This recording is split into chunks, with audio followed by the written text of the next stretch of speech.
Okay, so I'm going to try to get on here and share some of my testimony today. I want to do it for a couple of reasons. First and foremost, I want to make sure that I glorify God and give Him credit for everything that He's done in my life, His grace, His mercy, His power, influence, salvation. I believe that my life and what His work has been in my life is just a true testament to what He can do. So the other thing, obviously, I want to make sure that I try to do what he wants me to do, and that is no different than what he wants everybody to do, and that is to reach other people and lead them to him. So that's the other reason for me wanting to share this testimony. And to be honest with you, it's not really because I want to. I'm struggling with it because it goes against my nature. I'm very, very private. I don't really share anything personal, hardly ever share anything personal. And I would venture a guess that almost everybody knows nothing about me. Um, Literally almost nothing about me. So, um, all right. So with that, I ask that you sort of bear with me and, be a little bit patient because it's probably going to be really kind of fragmented in places just because I'm not used to talking about anything like this. I'm not used to sharing anything personal. Um, so I just want to sort of preface that. I also want to let everybody know if you plan on watching this video, it's going to be, hopefully not too long, but it's going to be kind of lengthy, I think, in comparison certainly to my other videos. All right. So where to start? So, I uh, really, I guess I need to start, as a child. And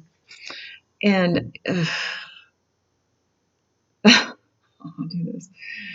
I don't know what to really say except for, um, honestly, a lot of my childhood, I really, can't remember a whole lot, to be honest with you.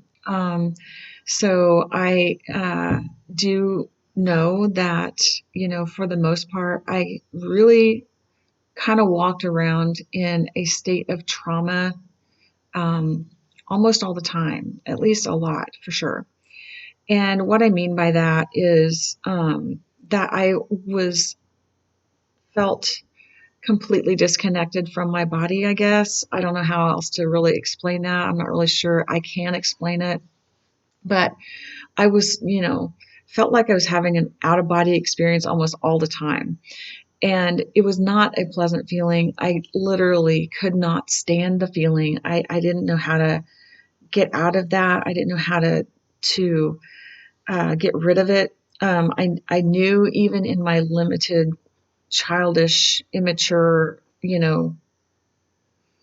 existence at that time that it was not normal. I knew it was not normal. And it was just horrible, horrible, uncomfortable feeling.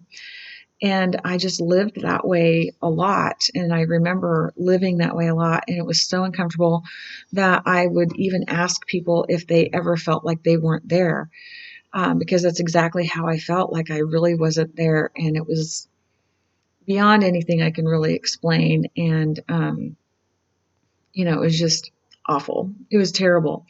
So, it was really, looking back now, it was really me living in kind of this perpetual state of trauma. And it was just, I just didn't know how to get out of it. And it was just such a pervasive situation and feeling that I just was constantly, in that situation and in that state of disconnectedness, I guess, for lack of better words.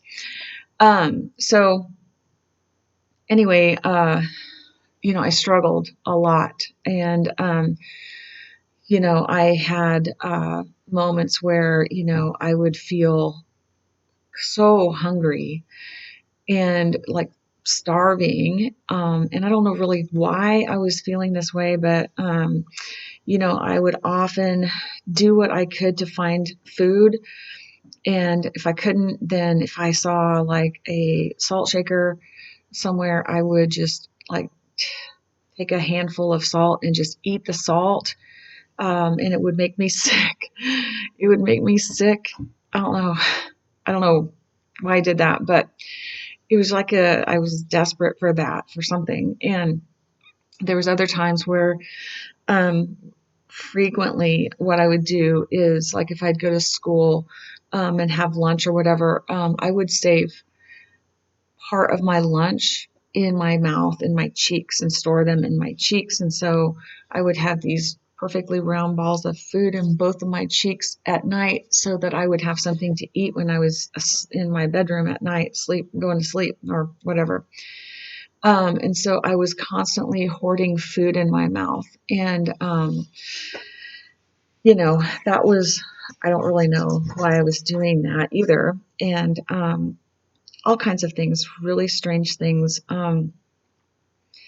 I began to my body started to do really strange things as well. I don't want to get into a lot of details, but I, was dealing with so much that for whatever reason, I didn't talk about it. I didn't share anything. I just lived in that constant state of just disconnected from my body. But then, my body started to manifest symptoms of something is really, really wrong. And so when I was 5 years old, I was hospitalized. And I was hospitalized for a good period of time. And I remember that. I remember being there. And I remember, having quite a bit of medical attention and supervision, that kind of thing. So it was very strange in a lot of ways, and I won't go into a lot of details here, but looking back, it kind of makes more sense. But anyway, so I remember that situation. I remember being hospitalized, and when I was in my 30s, I think, maybe 40s, I don't remember, I decided to get my records and review them and see what the heck what that was going on. And so I did get my records and I did read my records, and it was extremely evident that there was overwhelming psychological distress. And my medical records really talked and spoke to that significant amount of psychological stress. So at that time, that was a long time ago. Things might have been, handled different. Now I don't really know, but so anyway, so I was dealing with, a lot of trauma, and obviously it sort of erupted when I was 5, and I was hospitalized as a result of that. So anyway, but I lived in this little trailer in this small town, and I would, be able to go to my grandmother's house, my grandma and grandpa's house, who lived in a trailer a couple blocks away, and that was a blessing to me beyond words. I can't really even describe how amazing it was to be at my grandmother's house. I can't tell you, how much of a sanctuary that was for me. And I spent as much time with my grandma as I could. And I don't know that she really even understood how much she meant to me. But it was a blessing. She was a blessing to me. And the other, every once in a while, we would get to go spend time with my Aunt Mary Jo. And she also was a tremendous blessing for me. And I loved being around her, and I loved being at her house with her. And, she actually, when I was able to stay with her from time to time, go to Sunday school on Sundays with her at the little Methodist church. And I just remember, loving and really feeling just amazing just to get to be with her and spend time with her, whether at her house or at Sunday school. And that little Methodist church, there was, I spent sometime obviously at Sunday school with my aunt, and then also there was this other lady. Her name was Joyce, and I just remember, just fantasizing all the time about, I wish I could just live with her. I wanted so much to live with Joyce.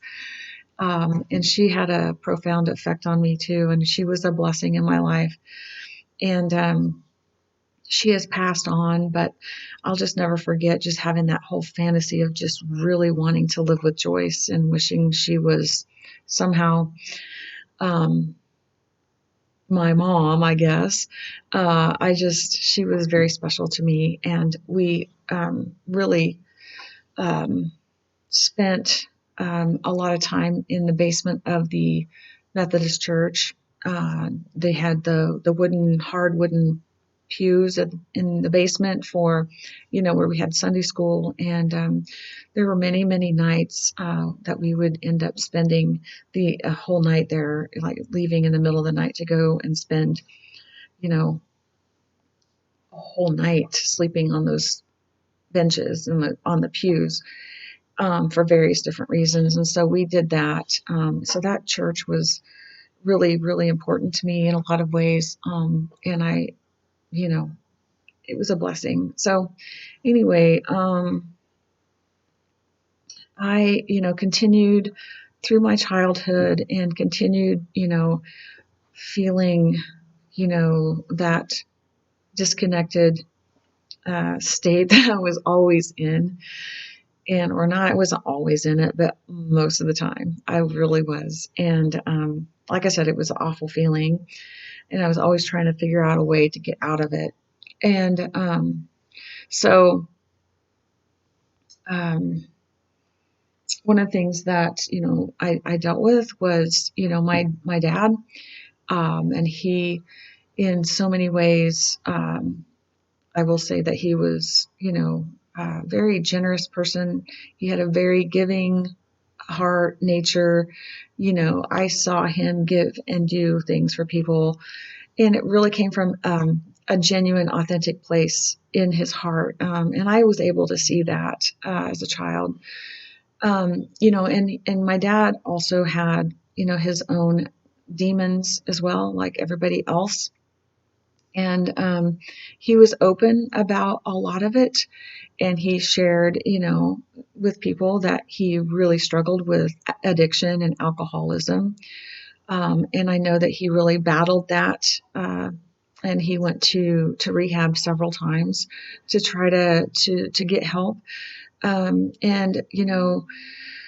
even in the midst of all of that stuff, he was always giving of his heart. I could see that to other people. And so one of the things, unfortunately, that my dad really struggled with was he was very, very, very troubled. And, I did unfortunately see him, um, with a gun to his head on more than one occasion. And it was just really horrifying. And there was a period of time where I lived with him. We moved from the trailer out to a little house out in the country, and my bedroom was upstairs. There was a little tiny narrow stairway that would lead to an attic, and there's two sides of the attic. My bedroom was on one side, and so it was one night I was asleep, and I heard a lot of commotion and yelling and crying and screaming. And so, of course, it woke me up, and I uh, went downstairs, and my dad's bedroom was across the hall from the base of the stairs. And he was remarried at that time.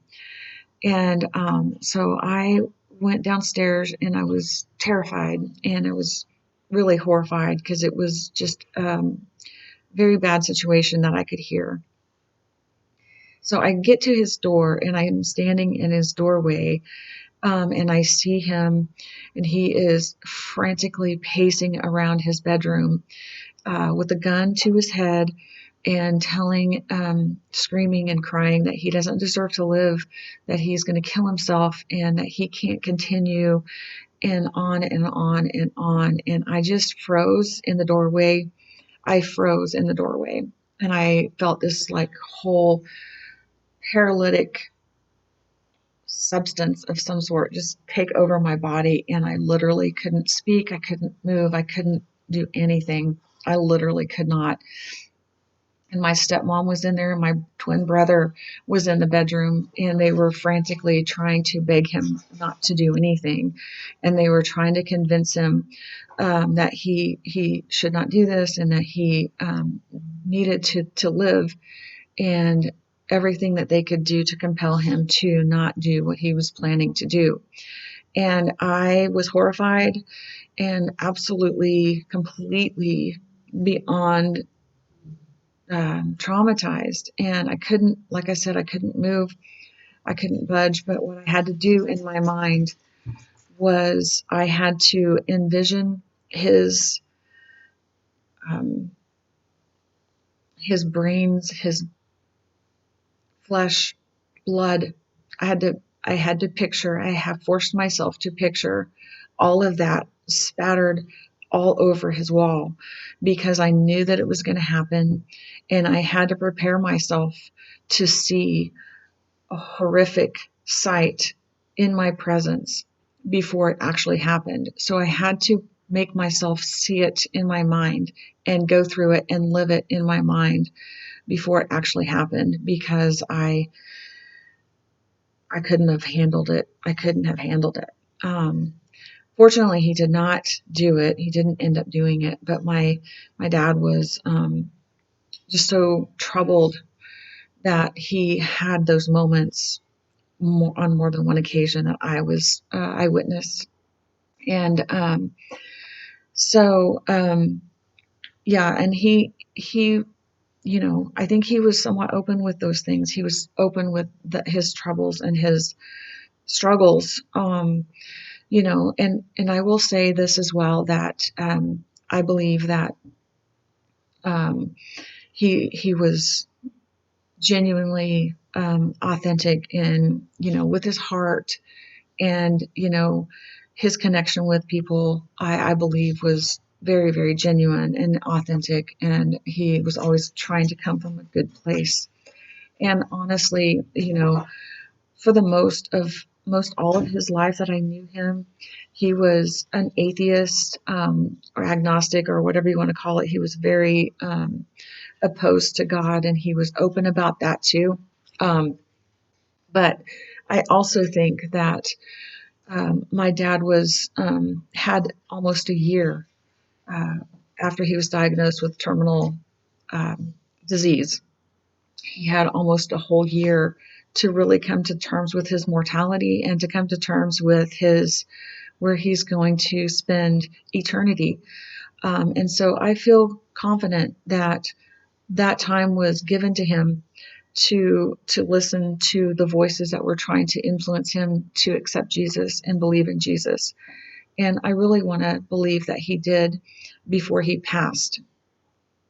And that was almost 34 years ago. So I do feel confident that my dad is going to be in heaven when I get there, and I will be able to see him again. And I have confidence in that.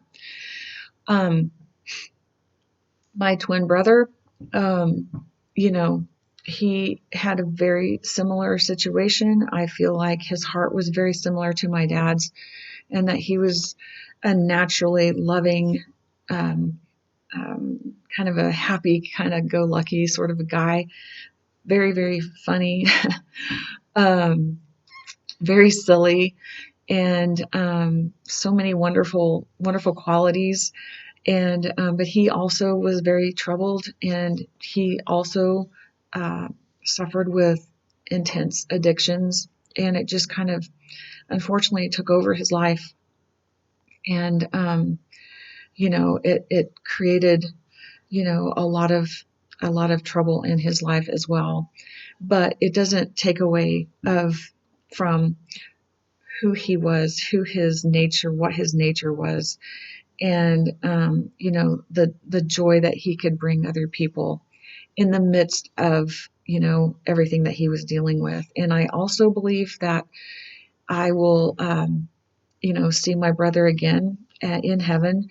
And the odd thing about my dad and my brother was that they both were 44 when they died, and they were both 2 months away from turning 45. So it's very, very strange that they had a very similar path in life and very similar troubles, and dealt with very similar demons, so to speak, and that their life ended in very similar ways. So, but I do believe, and I have confidence that God was working in my brother's life, before he passed, and I was actually able to see that, and I believe that I will see my brother as well when I get to heaven. So I feel good about that part of it, at least. And so when um, I then at some point around my 8th grade year, I moved away, and I left my dad's house, and I moved to a different town, and I knew that I was in trouble as well, and that I had all kinds of issues and problems, and I knew that things weren't really very good for me either.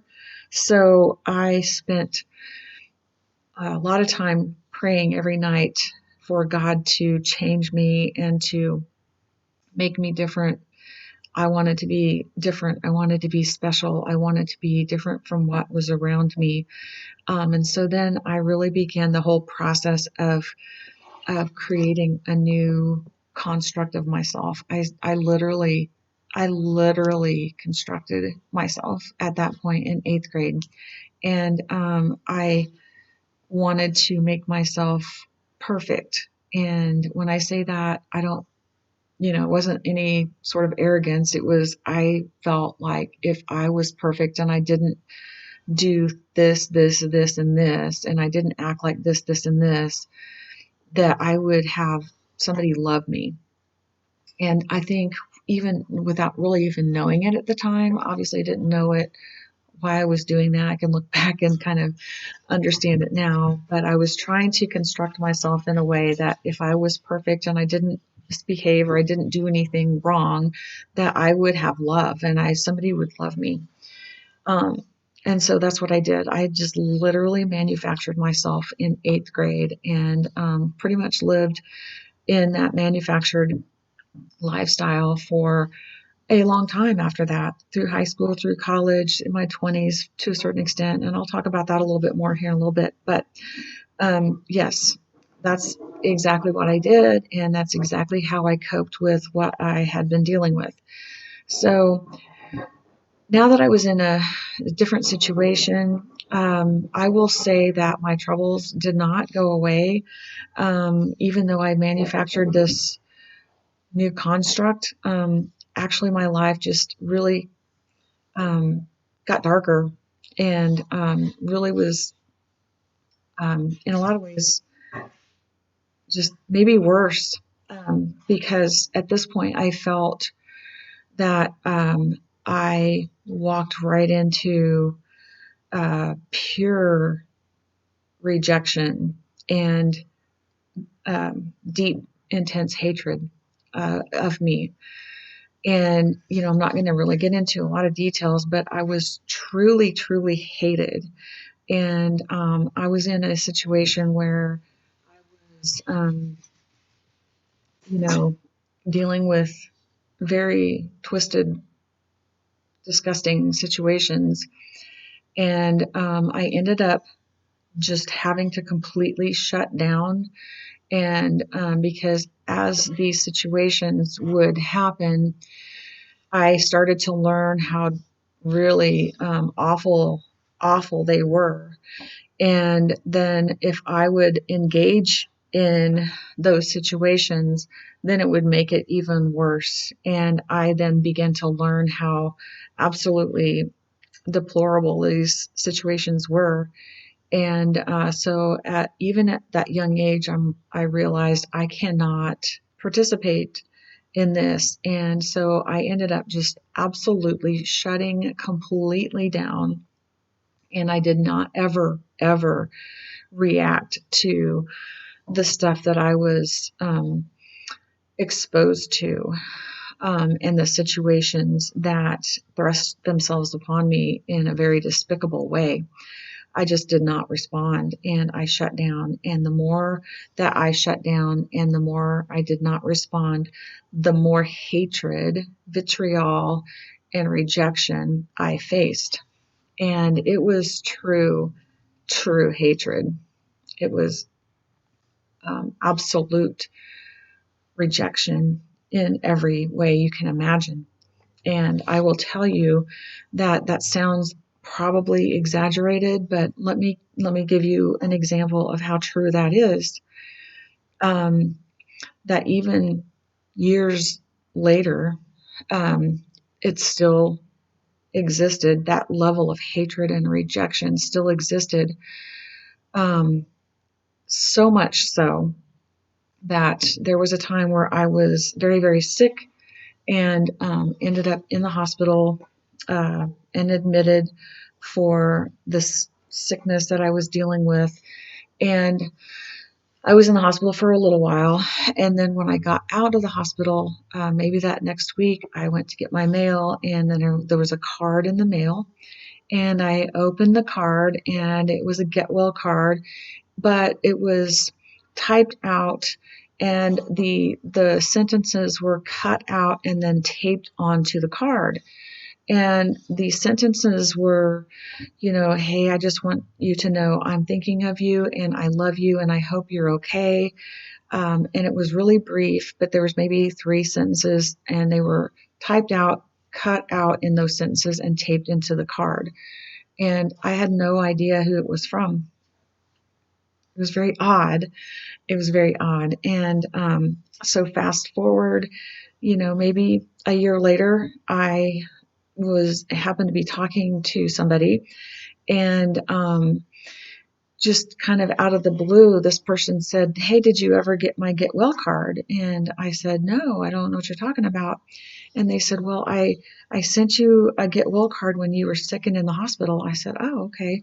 Didn't know that." And then this person said, "Well, I had to really disguise it." And I said, "What do you mean disguise it?" And then this person said, "Well, I had to send it to you in a way that was anonymous, because if it would have been discovered that I had sent you a Get Well card, then I would have been just absolutely tortured, and because I sent that to you." And I just, like, oh my gosh. It didn't surprise me, but it did, to the level of hatred that shared with me. And so those kinds of things were very normal in my life, and I dealt with that level of hatred and rejection more than I care to think about. But it's not exaggerated. It was not exaggerated. Okay, so anyway, so I dealt with that, and I was dealing with that. And so, also when I entered into high school, I really had been dealing with very, very significant challenges academically and intellectually, because I'd had such, I don't know, trauma or something that was in my life that it really, really affected my intellect.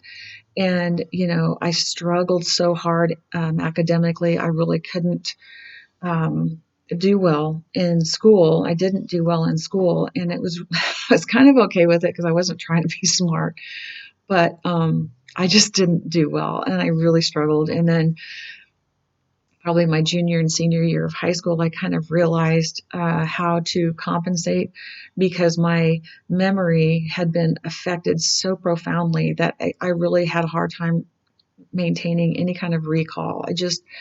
information would come in and then I could not access it because I would just literally forget it all the time. And I really honestly still struggle with that. I don't have good memory. I still don't have a good memory. My mind has been shaped that way. So I struggle, and I know I repeat myself probably more than I like to think, but it's just simply because of that. I can't help it. Um, and it was so profound, and the effect on my intellect was so profound that I actually, when I was a senior in high school, I took the ACT, and I can't believe I'm going to admit this, but I actually scored an 11. So yeah, that's almost impossible to do, but I really was trying, and I got an 11. So I think that fortunately that was literally right before colleges required a certain ACT score in order to um, gain admission. So somehow that did not prohibit me from getting into college. I don't know how. But anyway, but obviously when that happened, it was really that point where I realized, okay, I know I'm not like super smart, but I know that I have more intellectual capacity than that. So anyway, it was really at that time when I started to realize that maybe there was something else going on. I don't know. But I just didn't have that kind of intellectual deficiency. And I started to really understand that my recall and my memory was so profoundly impaired that I couldn't. And I still can't recall stuff. I struggle hard with that. So I have other strategies to help me, not necessarily retain, but to know how to access information because I can't recall it. So I will have to try to have these strategies so that I can write everything imaginable down so that I can reference things. And I do that still today. Okay. So anyway, uh, that, was my life there for a while. And so I didn't really have much contact with my dad at that point when I was in high school. Really don't really remember seeing him too much. But things really got really bad for me, continued to get really, really bad for me. And fortunately, I was playing three sports, and so I was very, very heavily involved in sports. And then I ended up trying to work on top of that at Dairy Queen, which I loved working at Dairy Queen. But at some point, my life just got so bad. It was just awful that I needed to reach out to my dad, and because I had to have somebody in my life. And so I reconnected with my dad, I think when I was maybe, I don't know, 16, 17 years old. And I hadn't really had any much contact with him until then. And so I was happy to say that, he and I connected at different places, and that we ended up developing a relationship, and I ended up becoming close to him. And, we were able then to sort of talk and work through things. And he was supportive, and, really tried to be there for me. He would come to games and stuff like that, different things. So anyway, I was very thankful that I was able to reconnect with him when I was 16 or 17. I don't remember how old I was, probably 17. And so I feel like that's a blessing from God too, because he then passed away when I was, I think, 19 maybe. And so I'm very, very grateful for that uh, little bit of time that I was able to have a relationship with him and have a little bit of closeness with him. And so, yeah, so there's that. And then I moved into, college, and still had this construct and this living in a very mechanical, constructed life, just this life that I pieced together, like I said, out of my own will, in my own strength, just so that I could be as perfect as I could possibly be in my own strength, and to allow myself to just get through anything that came at me. I was able to handle it because I just shut down. I could handle anything that came at me, totally shut down. So then I moved into my 20s and ended up getting married and having children. And I'm not going to really go through all of that, but at some point that marriage then collapsed, and then I was basically, you know, trying to cope with that. And when you have children and those kinds of things, it's extremely difficult, and it really took its toll on me emotionally and in other ways. I just felt that construct that I had put together, it just really started to disintegrate. And then ultimately, God allowed that to collapse, because He allowed then a lot of really very difficult, tragic things to happen to me. And all of that uh, was, again, very, very agonizing and traumatic. And I didn't know what to do. I didn't know how to handle it. And, God allowed almost everything to be taken from me, out of my life. Literally anything that I had, He allowed it to be. I was stripped of it. I was stripped of it. And I had a period of time where I had all my children, and I had no income. I had no child support. I had literally nothing. And so that happened, and that was my life for um, a very long time. And in that situation, while I was going through that situation, I was kind of on two tracks. One is that I was desperately making decisions to try to help myself and to help my kids, me and my kids.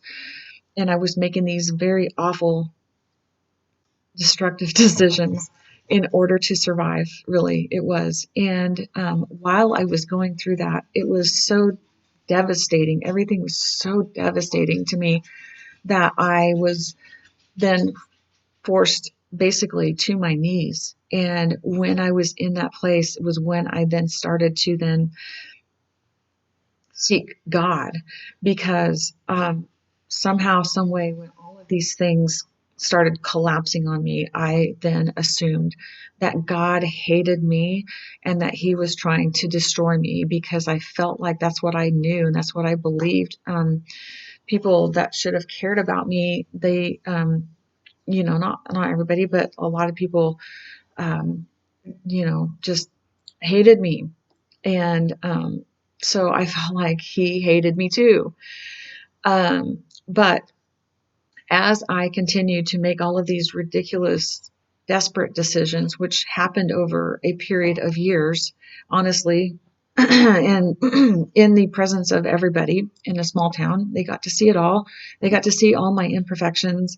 They got to see that I wasn't as perfect as I had tried to make myself be. They got to see a lot of crashing and burning in my life. And so that happened. And as I said, while all of that stuff was happening, was when I then began to pursue God. And it was when I began to understand that no, He did not hate me, and that He was not punishing me, and that He was not trying to take me out. It was then that I realized that He absolutely, completely loved me. He loved me beyond measure. He loved me immensely. And that what was going on was that He was allowing these things to happen, and He was taking everything away, so that mechanical construct that I had created on my own and in my own strength, that it all collapsed. It had to collapse. It literally had to, because I would not have ever pursued Him had I continued to live in that existence. And so it was at that time when my life was just on full display for everyone to see, that it was just a chaotic mess for me trying to survive my situation. That's when He let me know that He was disciplining me, and that I was experiencing, His discipline and His chastisement, and it was all intended to um, humble me, I guess, for lack of better words, and get me to the point where I will truly seek him, because I was at that point where I had to seek him. I had to. And so I did. And it was at that point then he started to rebuild my life, and he restored what had never maybe even been able to develop in me. My soul, everything was starting to be developed by him. And then he started to show how he had taken care of me. And then now, when I was in that state, in that situation at that point in my life, then he was, you know, um, recreating me, and creating me, or recreating me to who I should have been and what he had planned for me, and who he wanted me to be. And it was a process that took a long time, and he's still working on me, but it was the most profound thing. I can't even really explain it, because he healed he healed everything, the depression, the anxiety, everything that came along with all of my life was healed. And he taught me forgiveness. He taught me the importance of forgiveness, and he taught me that, anybody that has ever hurt me, I need to forgive them, because he loves them. He loves them very much. He loves them like he loves me, and they need him like I need him.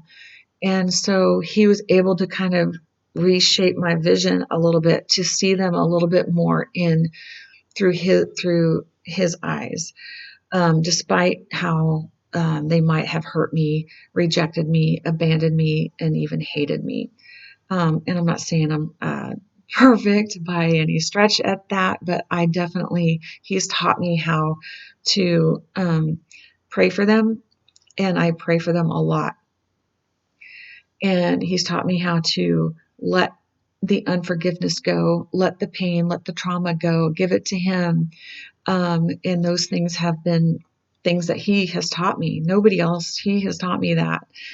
And then he's made me understand and believe, and feel that he has never abandoned me, and he never will abandon me, and he never will reject me, and that he truly does love me. And for somebody that has come from the opposite of that in many ways, I cannot even describe. I can't describe how that affects me. And it is a beautiful gift and a blessing that I have no words for. So, anyway, I know this video is long, but I just really felt a need to share as much as I could, uh, and without a lot of detail, but also share enough to know, or to express what he has done for me, and how he has affected my life, and how he has brought me out of such darkness and confusion and um, deception, because I didn't know any different. So anyway, I do hope that my testimony reaches somebody, and leads somebody who's suffering for whatever reason. If you're dealing with hate, somebody hating you, rejection, abandonment, any kind of abuse or neglect, or anything that has happened to you, the Lord loves you. He is here for you. He is not going to do those things to you. And even if you want to blame him or think that he is that way, I want you to hear from me that's not true. He loves you. God loves you. And if he can do those miraculous things in my life, and he can heal that much in my life, then he can do, and he will do that for you too. So anyway, I'm blessed. I'm healed. I have, God's still working on some things, of course, but I give him, and only him, all the glory and credit for anything and everything wonderful that's happened in my life.